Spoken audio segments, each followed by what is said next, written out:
হ্যাঁ কি জানি বলছিলে তুমি সেকশন নাম্বার 3টা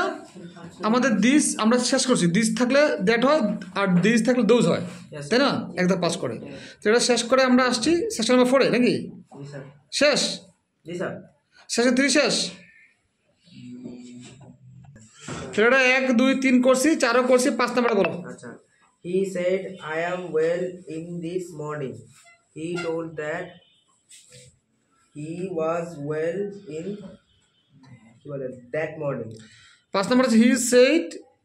I am well in this morning আমরা তো আসলে টার্গেট হচ্ছে দিস দ্যাট হয়ে যাবে তো he told that he was well in that morning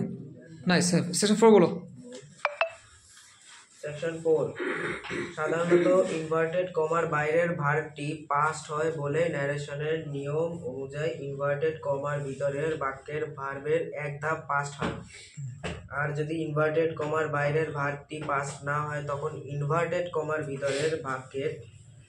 ভার্বের টেন্সের কোনো পরিবর্তন হবে না